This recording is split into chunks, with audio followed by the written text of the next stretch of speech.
dumating yung tatlong wise men. Sabi nga po na yun. Ano daw po yung mga sumasamba sa Panginoon? Wise men. Hindi lang po sila tatlo, marami po tayo, mga wise men. Kasi po, ang taong sumasamba sa Panginoon ay tinuturing ng Biblia na matatalino. Amen. Sige po, tayo po yung makatayo para sa ating panalangin. Praise the Lord. Hallelujah. Ama naming banal na napakabuti sa buhay ng bawat isa sa amin sa umagang ito. Nandito po kami upang ikaw ay papurihan, pasalamatan, sambahin ang iyong dakilang pangalan. Lubos-lubos po, Panginoon, ang aming pasasalamat dahil kami ay patuloy niyo pong iniingatan, sinasamahan, pinapagaling sa aming mga karamdaman. Ganon din po, Panginoon, pinagpapala sa araw-araw. Ang bawat hininga po namin ginagamit ay tunay nga po na mula lamang sa iyo, Ama. Salamat, Panginoon, dahil kami ay pinagaling niyo na sa aming mga karamdaman. Salamat, Panginoon, dahil tunay nga po na pinagpala niyo na kami. Salamat, Panginoon, at patuloy po ang pag-iingat niyo kahapon, ngayon, at sa darating na bukas. Maraming salamat, Panginoon, sa umagang ito dahil naniniwala po ako na ikaw ang magre-reveal sa amin ng iyong mga mensahe. At sa umagang ito, tunay nga po na sinabi niyo na 2 o 3 na nagkakatipon sa iyong dakilang pangalan, ikaw ay nararito sa aming kalagitnaan. Tunay nga po na katagumpayan ng aming inaasahan at pinapasalamatan na po namin ito. Sa aming mga kapatiran, Panginoon, na wala pa, naniniwala po ako na sila ay iyong iningatan, pinagpala, at patuloy po, Panginoon, na maunawa ng inyong biyaya. Maraming salamat po at naniniwala po ako, Panginoon, na kami sa darating na linggo ay patuloy po namin sila makakasama. Katulad po ng pag-iingat niyo sa amin ngayon, ganoon din po niyo sila iniingatan. Maraming salamat po, Panginoon. Ibinabalik po namin sa iyo, Ama, lahat ng papuri, pasasalamat sa pangalan ng aming Panginoong Hesus at sa pagsama ng banal na Espiritu. Amen. Praise God. Ngayon po, ang tema po natin sa buong December ay gratitude. Kaya nga po, sa araw-araw, lubos-lubos po ang ating pasasalamat sa ating Panginoon. Ito po, ang pangamagat po ng ating pag-usapan ngayon ay living according to what the Bible says I am. Mula po sa 1 Corinthians 15:10. Ito po yung New Living Translation po kasi marami pong translation. Isa po ito sa translation na maganda po ang salin. Sabi po rito, but whatever I am now, it is all because God poured out His special favor on me. Ganda po, sa umpisa pa lang po. Sabi po riyan, ibinuhos na po ng Panginoon yung kanyang pabor. Hindi lamang pabor, natatangi o special. Pabor po yan sa ating Apostol Pablo. Sabi, and now without result. Sabi gano'n. Kasi lahat po ng nakakatanggap ng pabor ng Diyos, ng biyaya ng Diyos, hindi lamang po ito mawawala ng saysay, kundi ito po ay maihahayag po sa kanyang mga nasasakupan o kanyang mga kasama. Sabi po rito, for I have worked harder than any of the other apostles, yet it was not I, but God was working through me by His grace. Yun nga po, hindi po ang Apostol Pablo nagmamalaki sa kanyang sarili, kundi yung sinasabi niya, yung biyaya ng Diyos na kumikilos po sa kanya. Yun po yung sinasabi niya na nag-work harder sa kanya. Yan po yung, paano po ba nasabi ng Apostol Pablo ito? Sa kabila po kasi nung kanyang pinagdaanan, hindi po siya talaga ganito. Kumbaga, hindi po siya talagang mananampalataya noon pa. Kasi, kilala po naman po natin ang ating Apostol Pablo na siya po ay si Saul dati. Yung mga mananampalataya, talagang inuusig niya, hinuhuli niya at ipinapakulong, yung iba pinapapatay. Pero yung biyaya ng Diyos dumating sa kanya, nagbago po siya. Kaya niya po ito nasabi, dahil meron pong mga pangyari sa buhay niya na kanyang ginawa. Sabi po rito, renew your mind and agree with God. Hindi po mababago yung kanyang pangunawa o kanyang kaisipan. Hindi po siya magiging si Apostol Pablo kung hindi po binago niya yung kanyang pag-isip. Sabi po rito, renewing the mind is our responsibility. Responsibilidad po natin yun kung ano yung ating ilalagay po sa ating isipan. Responsibilidad po natin yun kung hahayaan po natin yung salita ng Diyos, yung mangusap sa atin, hindi po yung salita ng mundo. Kasi po, hindi po mababago yung ating pag-iisip kung hindi dahil sa salita ng Diyos. Sabi po rito, ang tanging kasangkapan upang tayo'y mabago ay ang salita ng Diyos. Iyon lamang po talaga yung tanging kasangkapan. Paano? Sa pamamagitan po ng hear God's word. Pakinggan po natin lagi yung salita ng Diyos. Hindi lamang yung mga balita sa TV na nag-aaway-away, hindi lamang po yung mga gera. Kasi pag yung mga gera na yan patuloy po natin pinapakinggan, iyon po yung lagi natin nasa isipan. Yes, una po, hear God's word, read God's word, patuloy po tayong magbasa, kamukha po nung sinasabi pa sa Old Testament, na meditate my word, day and night, sabi gano'n. Meron din pong study God's words, pag-aralan po natin ito, mag-Bible study po tayo, katulad po ng ginagawa nila Sister Flor. Sabi rin po, meditate God's word, apply God's word. Hindi lamang po ito yung application sa ating pananambahan. I-apply po natin ito bilang ating pamumuhay. Kasi po, kung sa simbahan lamang po natin ito, sa congregation lang natin ito i-apply, pagdating po ng Lunes hanggang Sabado, patuloy pa rin po yung ating pamumuhay na naayon sa mundo. Kaya po sinabi rin po rito, apply God's word. Yung pong i-apply natin sa pang-araw-araw. Pag sinabi po ng Biblia na tayo'y magaling na, apply po natin sa sarili. Tayo'y magaling na, malakas, malusog, masigla, pinagpala. Iyon po yung sinasabi ng ating Apostol Pablo. Sabi rito, yan, responsibilidad po natin yon, yung pagbabago ng ating isipan. Ito po, sabi ng Romans 12:2 sa NIV, do not conform any longer to the pattern of this world, but be transformed by the renewing of your mind. Then you will able to test and approve what God's will is, His good, pleasing, and perfect will. Sabi nga nun. Ang sabi pa po rito, ang salitang renewing ay galing sa salitang Greek. Yung Greek word po na anakainos. Kung lalaliman po natin pag-aaral, yan po yung sinasabi ng renewing of your mind is anakainos sa Greek word. Original text po. Yun po, ang kabuuang kahulugan ay reverse it, change it, make it new. Renewing the mind. Baguhin po talaga patungkol sa Diyos. Kasi pangkaraniwan na po yung kaisipan na nasa kapaligiran natin. Kaya po, ang mahalaga nga po, renewing your mind through God's Word.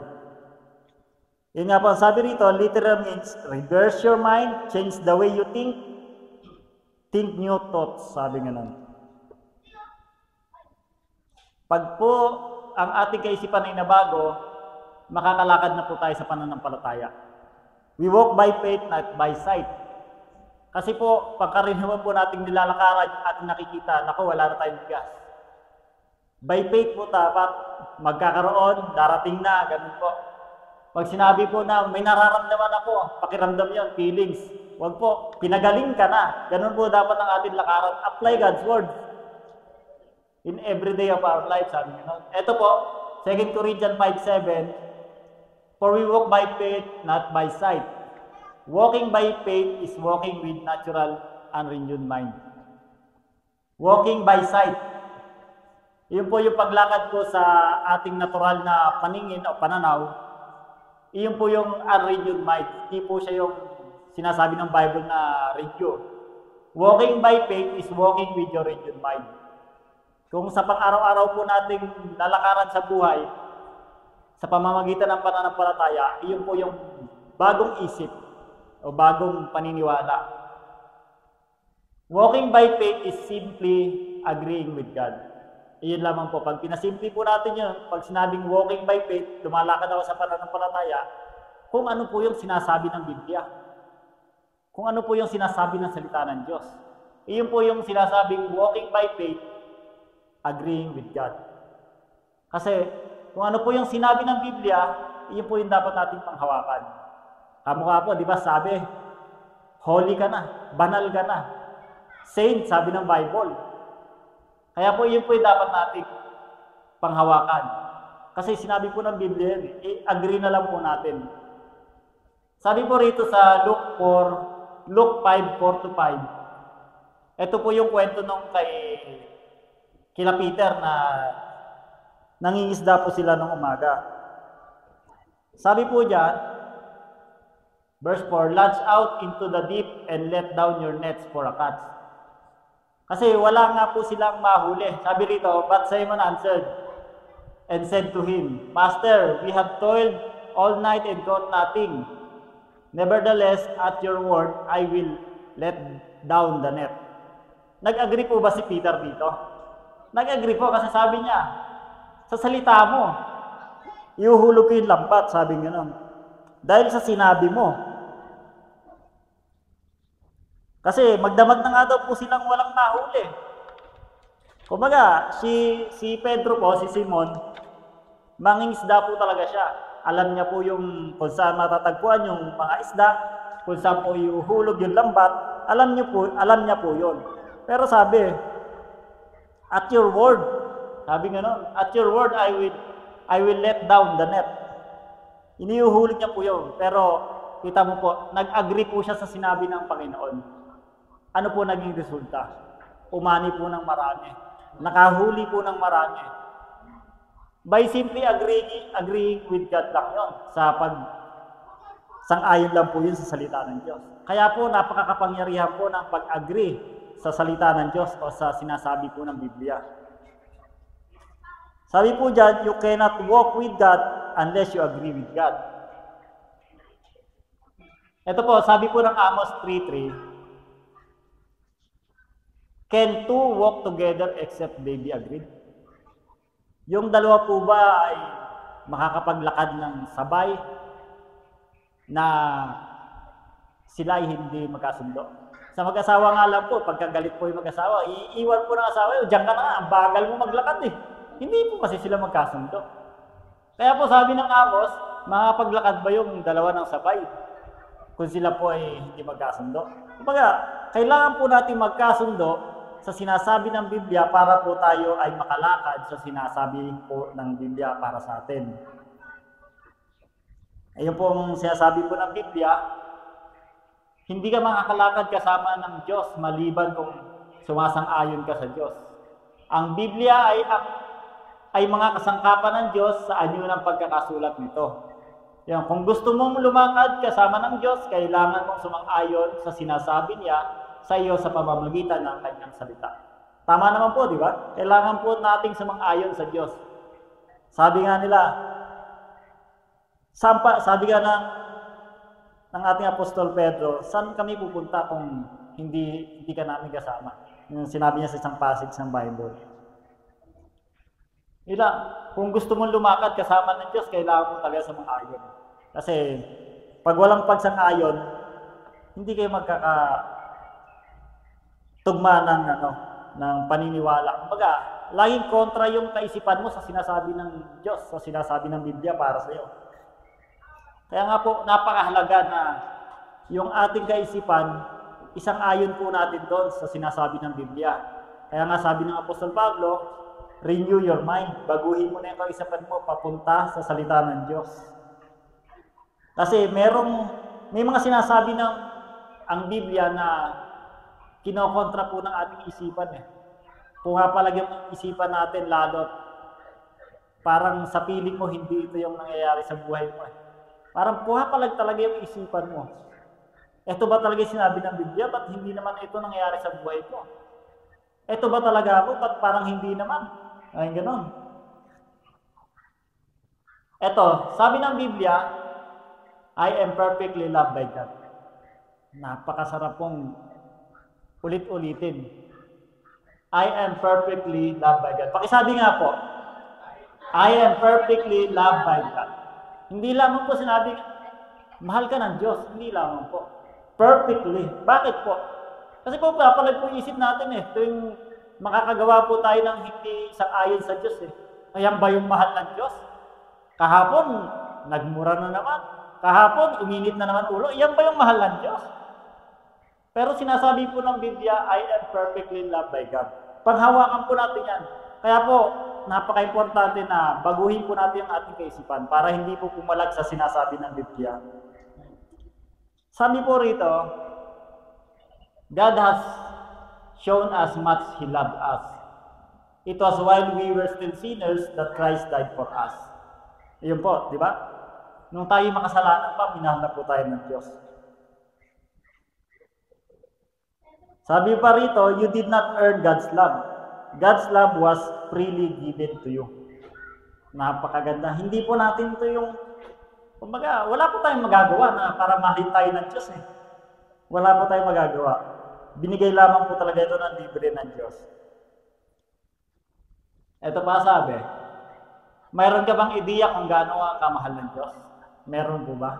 Una na po yun, sabi, it was while we still sinners that Christ died for us. Isang ideya na po yun. Pero sabi rito, ang totoo, wala kang ideya. Kumbaga, hindi naman sinabi na wala ka talaga ideya, kundi hindi iyon talaga yung purpose kung paano kami minahal ng Diyos o hindi talaga iyon yung punto kung paano kami minahal ng Diyos. Ito pa sabi, hindi maunawaan ng ating may hangganan o limitadong kaisipan ang walang hanggang pag-ibig ng Diyos sa atin. Yung walang hanggang pag-ibig ng Diyos, mauunawaan ba ng ating limitadong kaisipan? Walang hanggang pag-ibig po yun. Hindi po talaga natin maunawaan kung bakit tayo minahal ng Diyos. Diba? Kahit nga sabi ni David, sino ang tao para iyong pagkukulan ng pansin? O para iyong pagkukulan ng panahon? Ito yung sa The Lord's Prayer, sa John 17:20, sabi rito, my prayer is not for them. Sino yun them? Yung mga disciple. My prayer is not for them alone. Hindi lang sa kanila. I pray also for those who will believe, sa mga naniniwala. Future believers, o kaya referring to us, in me through their message. I pray also for those who believe in me through their message. Sa mensahe ng mga ipinapahayag ng apostol, ipinagpipray tayo ng Panginoong Hesus. Tapos, sabi rito sa John 17:23, I in them and you in me. May they be brought to complete unity to let the world know that you sent me and have loved me. Then, believers po yun, tayo po. Even as have you loved me. Jesus, sabi niya nun. Si Jesus po, yung minahal ng Ama. Si Jesus lamang po yung minahal ng Ama sa pamamagitan niya, kaya tayo minamahal din po ng Ama. Ito po, yung even as puro na nabanggit, ang salitang even as ay salitang pagkakatulad. Sa wikang Pilipino ay katulad ng, kung paano minahal, katulad ng. Ganun. Original Greek word, ang ginamit po ay katos. Ang literal na kahulugan ay the same manner and measure. Kung paano minahal ng Ama yung anak, Panginoong Hesus, ganun din po tayo minahal. Iyon po yung sinasabi na may ideya ka pa. Kasi pag sinabi mong mahal ako ng Diyos, nagkamali ka. Hindi na ako mahal ng Diyos. Pero sinasabing may ideya ka ba kung paano minahal ng Diyos ang kanyang anak?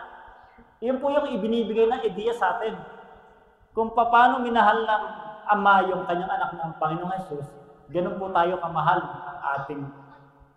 ng ating Ama sa langit. Ayan ang sinasabi po dyan. He loved His Son, the Lord Jesus Christ. God loved us as He loved His Son, the Lord Jesus Christ. Pareho po yung pagmamahal ng Ama sa kanyang anak, pareho din po ang pagmamahal niya sa atin. Iyan po yung confirmation po ng Ama. Sabi po sa Matthew 3:17, and a voice from heaven said, this is my Son, whom I love. With Him I am well pleased. Nalulugod po yung Ama sa Panginoong Hesus. Sa Mark 9:7 naman po, then a cloud appeared and enveloped them, and a voice came from the cloud, this is my Son, whom I love, listen to Him. Ngayon, may ideya ka na kung gaano tayo kamahal ng Diyos. Meron na po, di ba? Iyon po yung ideya na ibinibigay po sa atin ng salita ng Diyos. Sabi po dyan, mahal ba ng Diyos ang kanyang anak? Oo, mahal na mahal. Mahal ka ng Diyos gaya ng pagmamahal niya sa kanyang anak. Huwag po natin palagan ng ating isipan yon. Nalulugod ba ang Diyos sa kanyang anak? Oo din po ang sagot. Ngayon po, kung ang Diyos ay nalulugod sa iyo gaya ng kanyang pagkalugod sa kanyang anak. Hindi po ito yung pagmamahal na may nagawa ka lang, hindi ka na mahal ng ama. Meron ka lang hindi na complete na task, hindi na nalulugod sa iyo ama. Hindi po ganoon ang pagmamahal ng Diyos. Nakabase po ito sa ginawa ng Panginoong Hesus. Yung pagkabase po na sa ginawa ng Panginoong Hesus, hindi po natin mababago yun. Ginawa na po ng Panginoong Hesus. Wala na po tayong idadagdag, wala na pong kulang. Kung gaano naging perfect yung tinapos na gawa ng Panginoong Hesus dito sa lupa, sa krus ng Kalbaryo, iyon po yung pagmamahal na ibinibigay po sa atin ng Ama. Dahil yung pagmamahal na yun, infinite po yun. Wala pong hangganan yun. Hindi po ito mahadlangan ng ginagawa natin o gagawin natin. Bagkos yung pagmamahal na yun, ginawa na po, tapos na. At yun na po yung mararanasan po natin sa Ama. Yun lamang po yun sa mga mananampalataya. Amen. Ito pa, the Bible says, I am completely forgiven. Completely forgiven na po tayo, sabi po ng Bible. Yun nga po, yung iba sinasabi, completely forgiven? O pinatawad na ba ako? Na-redeem na ba ako? Paano kung makagawa ako ng kasalanan po pa? Sinasadya man ito, hindi. Pero sabi po ng Biblia, completely forgiven. Kaya po, yung ating kaisipan ay bago na, ito na po dapat yung tatanggapin natin. Kasi, tayo ay pinatawad na po. Sabi rito, Colossians 2:13, when you were dead in sins and in the uncircumcision of your sinful nature, God made you alive with Christ. He forgave us all our sins. Pinatawad na yung ating mga kasalanan. Sabi rin po ng Hebreo 9:12, minsan lamang pumasok si Kristo sa dakong kabanal-banalan at iya'y sapat na, hindi dugo ng mga kambing at kuya ang kanyang inihandog, kundi ang sarili niyang dugo para mapatawad tayo sa ating mga kasalanan magpakailanman. Yung kapatawaran pala na yun na binigay sa atin ng Panginoong Hesus, hindi lang nung tayo ay nagkasala, kundi pati sa future na ating magagawang kasalanan. Pero hindi po ito yung lisensya para tayo gumawa ng kasalanan. Pag alam po natin na tayo pinatawad na, hindi po natin isusukli yung kawalang hiyaan. Hindi po natin isusukli yung paglabas namin sa biyaya ng Diyos. Kasi marami po iba iniisip, pinatawad na pala ako. Pwede ko na palang gawin to. Hindi po ganun ang tunay na pinatawad at nakatanggap po ng biyaya. Ang tunay po na nakatanggap po ng biyaya ng Diyos na pinatawad, nagpapatuloy po sa kabanalan. Nagpapatuloy po kung ano yung sinasabi ng Biblia na siya. Siya ay holy na, siya ay righteous na, siya ay pinatawad na. Iyon po yung tao na nakatanggap po talaga ng biyaya. Pero pagka sinasabi lang niya, biyaya, baka ibang biyaya po yung sinasabi niya. Hindi po yun yung kapatawaran na tinanggap niya sa Panginoon sa pamamagitan ng krus ng Kalbaryo. Sabi rito, ano ang nakuha ni Kristo nang siya ay pumasok sa kabanal-banalang lugar na nag-aalay ng sarili niyang dugo? Ano po ba yon? Walang hanggang pagtubos. O yung eternal redemption. Iyon po yung nakuha ng ating Panginoong Hesus para sa atin. Napakasarap pong i-memorize po ng mga verses na to. Sabi rito, eternal means eternal. Eternal is not temporary. Hindi lang ito pang samantala. Yung sinasabing eternal redemption na yan. Eternal nga po. Sabi rin po dyan, eternal is not momentary. Hindi lang panandalian. Ngayon pinatawad ka, bukas hindi na. Hindi po ganoon ang Panginoon. Eternal means no ending. Nangangahulugang walang katapusan. No ending po. Eternal covers the future. Kahit yung sa hinaharap, sa cloud nito yung hinaharap. Yung eternal po na redemption na yun. Yun nga po sabi, you are eternally redeemed. Walang hanggan na po yung kapatawaran mo. Paano po pag nagkasala ka? Walang hanggan po yung kapatawaran. Babaguhin po tayo ng Diyos araw-araw para maiwasan po natin yung pagkakasala. Yun po yung sinasabi niya na eternal. Hindi po tayo excuses sa mga kasalanan. Nandito po tayo sa lupa. Pero po sinasabi ng Biblia, pinatawad ka na. Lakaran mo yung kapatawaran na ibinigay sa iyo at tinapos ng Panginoong Jesus sa krus ng Kalbaryo. Iyon lamang po yung lalakaran natin. Sabi po ng Ephesians 1:7, in Him we have redemption through His blood, the forgiveness of sins in accordance with the riches of God's grace. Iyon po, sa kapuspusan ng kanyang biyaya, pinatawad niya po tayo. Hindi po dahil sa ating mga ginawa. Sa Colossus naman po, 2:30, yun po yung una nating binasa kaninang verse. Noong una, itinuring kayong mga patay ng Diyos dahil sa mga kasalanan ninyo. Pero ngayon, binuhay kayo ng Diyos, kasabi ni Kristo, pinatawad niya ang lahat ng kasalanan natin. Lahat. It means lahat. Kahapon, ngayon at bukas at darating pang mga bukas. Yun po yung sinasabi kaninang eternal. Lahat po. Kung sa Greek word nga po yung lahat, yung all na yun is past. P-A-S. Wala pong ibang ibig sabihin nyo, kundi past. Kundi all. Yun lang po ibig sabihin nun. Kasi sa Greek, meron pa mga ibang ibig sabihin. Pero yung all po na sinasabi sa Colossians 2:13, yung lahat na yun, lahat. Wala pong natira. Wala po. Kasi pinatawad nga po lahat. Ito po, sabihin po ng malakas. Sabihin mo ng malakas.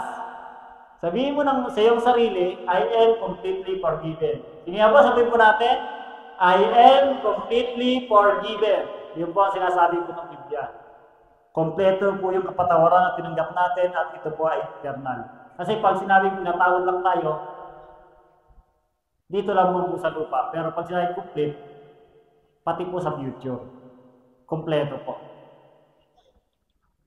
Ito po, the Bible says, I am righteous and holy like God. Totoo ba? Okay, tingnan nga po mga katabi niya, totoo ba? Pero totoo po, sinasabi po ng Biblia. Sa atin po kasi, minsan, nga po, pakiramdam natin, hindi naman totoo. Pero sabi po ng Biblia, I am righteous and holy like God. Like God pa, hindi sinabing like angel, like apostles, like Mama Mary. Hindi po sinabing gano'n. I am righteous and holy like God. Masabihan nga lang righteous, napakasarap mo sa pakiramdam. Holy pa, no? Holy. Like God pa. Sabi po ng Ephesians 4:23 hanggang 24, to be made new in the attitude of your mind, and to put on the new self, created to be like God, and true righteousness and holiness. Ayun po yung verse.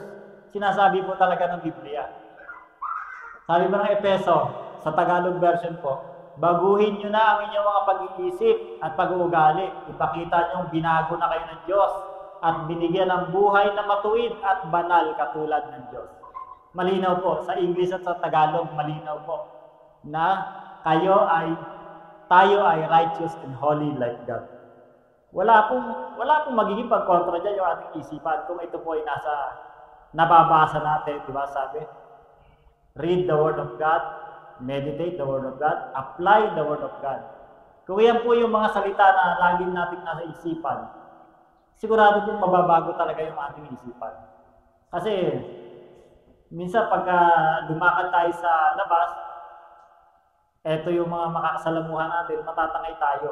Pero pagka yung salita po ng Diyos, yung lagi po natin nasa isipan, magbibigay po sa atin ito ng kaunawaan na hindi ko nagagawin yan kasi pinago na ako ng Diyos. Mahal ako ng Diyos. Sabi nga po, matuwid, banal.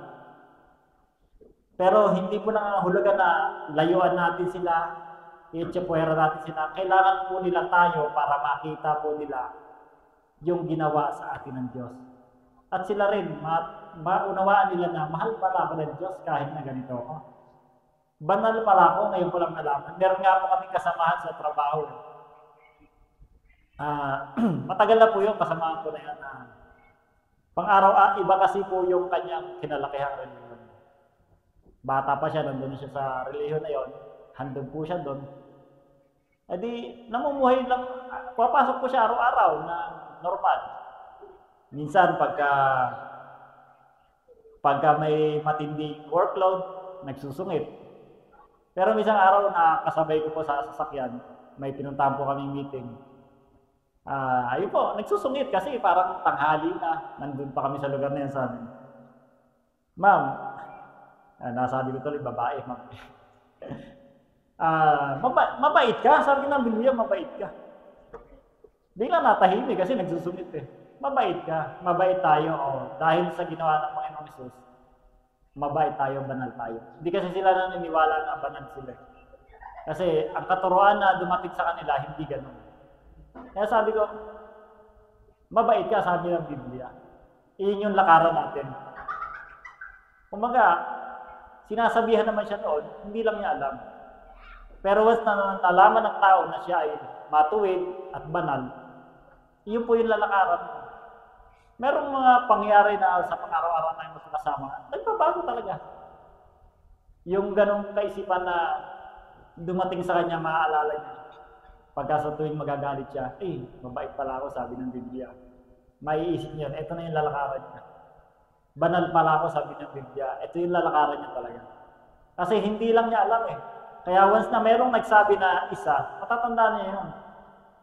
Hindi niya makakalimutan kasi yung banal na espiritu na yung mangungusap sa kanya. Nadinig mo na mabait ka, pero ito pa rin nilalakaran. Baguhin mo na isip mo. Mangungusap ko talaga, mangungusap. Ito po yung sinasabi ng iba na konsensya. Sinasabi po na, kinausap ako ng konsensya ko. Pero iyon po yung salita ng Diyos na nangusap po sa atin sa araw-araw. Kaya iyon po yung dapat nating lakaran. I am righteous and holy like God. Sabi nito, the Bible is superior than my feelings. Kaya nga po yung iba sabi, banal ba ako? Feeling ko hindi eh. Matuwid ba ako? Feeling ko hindi eh. Pero sabi ng Bible, the Bible is superior than my feeling. Feeling lang yan. Yung feeling po, nagbabago po. Pagka galit na galit ka po, biglang dumating yung kumare mo, biglang mawawala yung galit mo. Kumare, nagtatatala ka na? Ay, pare, meron na raw ako. Ay, ganun ba? Tara, punta tayo ron. Biglang mababago yung mood mo. Kasi yung feeling, base lang po yan sa ating pakiramdam. Base lang po yan sa ating flesh.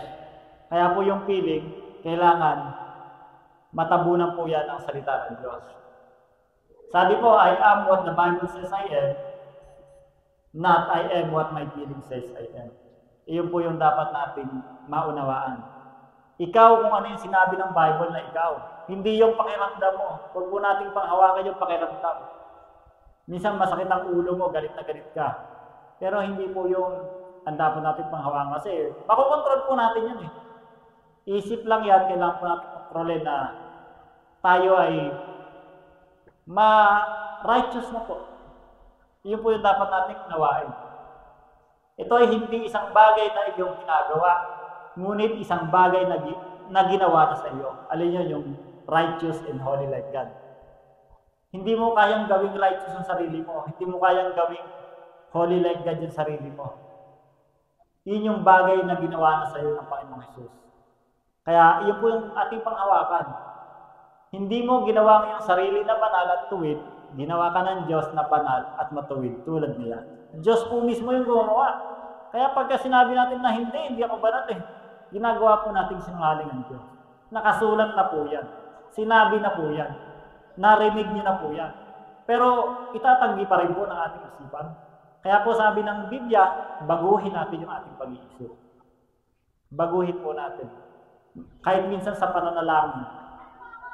Minsan, may panalangin na hindi tama po yung ating nabibigkas. Hindi po lumilinya doon sa sinasabi ng Biblia. Katulad po nung hihingi po tayo ng kapatawaran na pinatawad na po tayo. Pero mali po bang humingi ng kapatawaran? Wala pong mali sa paghingi ng kapatawaran. Dahil hindi mo pa alam na pinatawad ka na ng lubos, perfect na yung pagpapatawad sa'yo, kaya humihingi ka ng kapatawaran. Pero po kung alam mo na pinatawad ka na, pinatawad na lahat ng kasalanan, ano po tamang response sa pananalangin? pasasalamat. Salamat Panginoon dahil ako'y pinatawad mo na. Salamat Panginoon dahil ako'y banal na at matuwid na. Salamat po. Kasi pagka tayo humingi pa rin ng kapatawaran, parang hindi po natin nababasa ba yung sinasabi ng Biblia? Hindi po ba natin naunawaan na tayo pinatawad na? Nakukulitan po siguro yung tao pagka pinatawad ka na, hingi naman ng tawad. Minsan isang sabi mo lang sa tao na, patawarin mo na ako na nakagawa ko sa lahat. Pinatawad na kita bago mo pa sabihin. Ganun po yung response ng ibang tao. Pero sa Diyos po talagang pinatawad ka na. Kaya yung kapatawaran na yun, pasalamatan na lang po natin. Papasalamatan na lang po natin kasi nga, pinatawad na tayo bago pa likhayan sa libutan Pinili na tayo, sabihin, banal ka na. Kailangan mo lang malaman. Kailangan mo lang na maunawaan. Dahil sa pagtanggap natin sa Panginoong Hesus, yung kapatawaran na yan, binigay na po sa atin ng Diyos. Amen po ba? Ito pa, the Bible says, I am a child of God. Tamang-tama po yung sa kanta kanina, di ba? Sons and daughters. Di ba? I am a child of God. Sasabihin po ng mga kalaban, yan ba yung anak ng Diyos? Kagabi nakita ko yan doon Kagabi nakita ko yan dyan sa atin. Yan ba yung anak ng Diyos? Sabi po ng Biblia, hindi po tayo nagsasabi. Kaya po yung sarili natin, makikita po natin na dapat natin na hindi ito yung dapat ipagyabang natin. Ang ipagyabang po natin yung sinabi po ng Biblia tungkol sa atin, tungkol sa ginawa ng Diyos, ng Panginoong Hesus para sa atin. Iyon po sabi ng Biblia, malinaw, I am a child of God. Yan po yung memory verse kanina. Sabi, John 1:10, yet to all who receive Him. Sino po yun? Si Christ. Lahat po nang tumanggap sa Panginoong Hesus. To those who believe in His name, the name of Christ, He gave the right to become a children of God. Binigyan po niya ng karapatan na maging anak ng Diyos. Hindi lamang po yan sabi-sabi na, uy, anak na daw ng Diyos. Hindi po. Iyan po yung patunay na tayo yung anak ng Diyos. Tayo po ay adopted child of God. Hindi po yung katulad ng Israel na anak po ng Diyos sa pamamagitan ni Abraham. Tayo po, anak po tayo ng Diyos sa pamamagitan ni Abraham sa pananampalataya. Kaya po, lahat po ng marireceive ng mga Israel na biyaya, higit po doon yung ating marireceive. Dahil po tayo ay mga anak, kung paano tayo naging anak sa pamamagitan ng pananampalataya sa Panginoong Hesus, ganun po yung ating nare-receive. Kasi anak po ito ng Diyos, si Christ, na nasa atin. Kaya lahat po ng biyaya, lahat ng pagpapala na kay Kristo, pwede po natin i-claim. Kasi po, yun po yung pagiging anak. Sabi po rito, yung pagtanggi at pagtanggap. Sabi, John 1:11-12. Pumunta siya, si Yesu Kristo, sa kanyang bayan, ngunit hindi siya tinanggap ng sarili niyang kababayan. Ito po yung mga Hudyo. Subalit, ang lahat na tumanggap at sumampalataya sa Kanya ay binigyan niya ng karapatang maging anak ng Diyos. Lahat po ng tumanggap. Napakaganda po ng pagkakaano niya. Yung itinuturing niya ng mga kababayan, hindi po siya tinanggap na nasa kanila po dapat yung pagpapala. Yung Israel po na sa simula't-simula tinutulungan na ng Diyos. Yung Israel na iniligtas niya mula sa Ehipto, yung Israel na nakakita ng mga milagro sa pagtawid sa karagatan, sa disyerto. Hindi po siya tinanggap. Samantalang tayo, sumampalataya lang tayo, binigyan na tayo ng karapatan upang maging mga anak ng Diyos. Yung karapatan po na yun, hindi po nawawala kasi ang nagbigay po niya Diyos. Ang nagbigay po niya is eternal. Sabi nga, eternal is eternal. Kung yan ibinigay ng isang eternal, hindi po yan mabubura. Hindi po yan mabubura ng paggawa mo ng kasalanan. Kasi hindi po talaga tayo makakaalis dito sa lupa na nalilig pa rin po sa kasalanan. Pero sinasabi ng Biblia, anak ka na ng Diyos. Yung kasalanan mo na kinalakihan, tanggalin mo na yan. alisin mo na yan dahil anak ka ng Diyos, banal ka, matuwid ka, at panghawakan mo na anak ka ng Diyos. Romans 8:15, for you did not receive a spirit that makes you a slave again to fear, but you received the spirit of sonship, and by Him we cry, Abba, Father. Ito po yung patunay ng banal na espiritu na ang tinagap po natin is yung pagiging anak ng Diyos. Yung pananampalataya po natin na nagmumula sa ginawa ng Panginoong Hesus ang nagbibigay sa atin ng karapatan para maging anak ng Diyos. Kaya po tayo makakapanalangin ng Abba, Father. Ano po ba ibig sabihin ng Abba? Ang Abba po is salitang Aramaic. Ang salitang Abba ay salitang Aramaic na ang literal na kahulugan ay my Father. Ito ay isang term of endearment that only a legitimate child can use. Pag pala hindi ka anak ng Diyos, hindi mo pwedeng gamitin yung Abba. I-simplify po natin. Halimbawa, ang tawag ko po sa misis ko dati is mahal. Pag tinawag po yan ng kapitbahay ko na mahal, ay magkakaaway po talaga. Kasi ako lang legitimate na makakatawag sa kanyang mahal. Ganon din po tayo. Yung pagtawag po natin ng Abba, Father sa Ama, wala pong kukontra doon. Hindi po papalagan po ng iba yun kasi sinabi po ng Biblia na anak na po tayo ng Diyos dahil kay Kristo Jesus. Hindi po magkakaroon away doon. Kung kumontra man si Satanas, wala po siya magagawa. Kasi po, Panginoon Jesus po yung gumawa ng paraan para tayo maging anak ng Diyos. Iyon po, endearment that only a legitimate child can use. Kung legitimate child ka, pwede mo siyang tawagin Abba, Father. Pwede mo siyang tawagin Daddy. Hindi po kabastusan niyo na Daddy God. Hindi po. Kasi po, tawagan niyo yun eh. Between God and you na po yun. Tawagin mo po siyang Papa, wala pong problema. Tawagin niyo po siyang Daddy, wala pong problema. Minsan, ano po ba yung pinakamagandang tawag sa mga magulang natin? Pag mayaman, di ba? Papa. Ganun po, di ba? Yung iba, pagkaraniwan ng iyong Daddy. Yung iba, talagang tinatawag Daddy kasi English. Kaya Daddy, tatay, gano'n. May tumatawag rin pong Ama. Yung sa gawing mga probinsya, Ama pa yung tawag nito eh. Yung iba, Papo. Iba-iba po tawag, pero legit po yun. Kasi sila po nakakaunawa nun eh. Pagka tinawag po ng isang anak, yung kanyang ama, na nagkakaintindihan po sila. Kapag tinawag naman po ng ama yung kanyang anak, susunod po siya kasi anak niya po yun eh. Ganun po yung kalakaran ng Biblia na ipinapaunawa sa atin. Sabi ng mga taga-Roma 8:16, ang Espiritu na nagpapatotoo kasama ng ating Espiritu na tayo yung mga anak ng Diyos. Yan po yun sa Romans 8:16. God is my heavenly dad, I am His child, I am a child of God. Napaka-powerful po na mensahe na ipinapaunawa po sa atin. Kasi meron po tayong mababasa sa Biblia na kayo'y mga anak ng Diablo. Meron po. Mababasa niyo po yan sa John.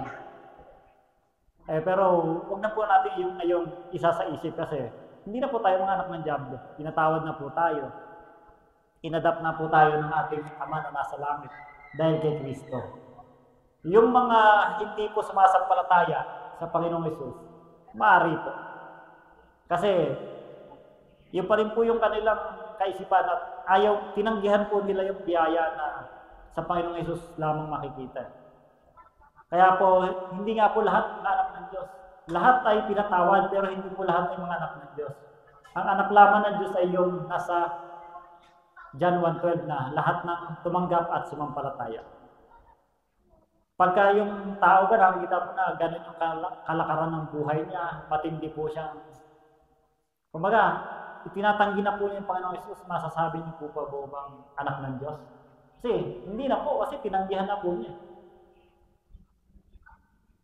Pero ang kapangyarihan ng Diyos hindi po naliligtahan. May pag-asa at may pag-asa pa rin po. Pero kung patuloy niyang tatanggihan, hindi po nagpupumilit ang Diyos.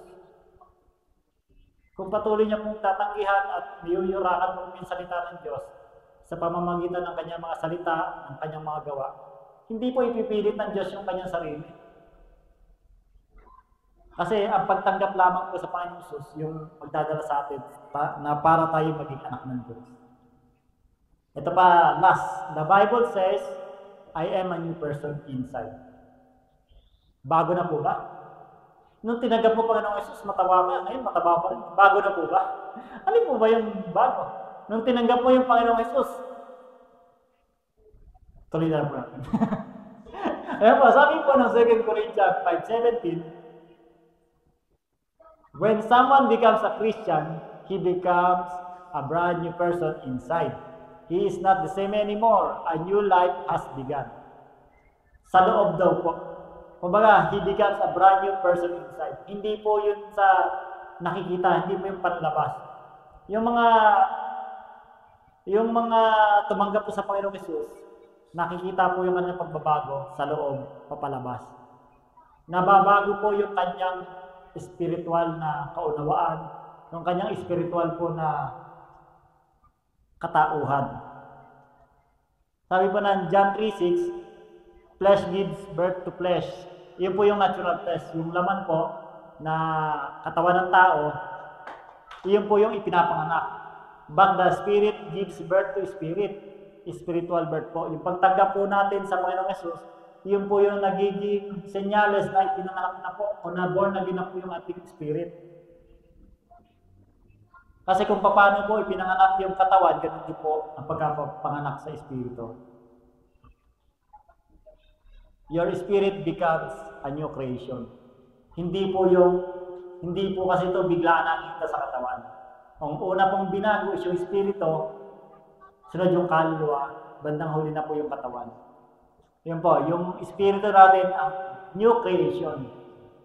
Kung dati, wala tayong espiritu ng buhay, ngayon po nung pagtanggap po natin sa Panginoong Jesus, ina po yung espiritu natin. Bago na po. You became a new person inside. Bago na talaga yung ating pagkatao. Minsan sasabihin ng iba, yan na ba bago? Yan pa rin yan dati pa rin yan Pero hindi, yung espiritu mo na hindi nila nakikita po ng Diyos yan. Nakikita po ng Ama natin nasa langit na ito yung sakripisyo ng aking anak na nagpabago sa tao ito. Bago na po yan. Yan po yung ating dapat pong panghawakan. Kaya nga po sa araw-araw, dapat po nating pasalamatan. Ayan po, araw-araw ng aking pasalamat dahil, ano po yun? Ito po, I am perfectly loved by God. I am completely forgiven. I am righteous and holy like God. I am a child of God. And last po, I am a new person inside. Iyan po yung dapat natin ipasalamat sa araw-araw. Dahil hindi po yan dahil sa gawa natin. Iyan po ay dahil sa ginawa ng Panginoong Jesus para sa atin. Maraming salamat po at tayo po ay manalangin.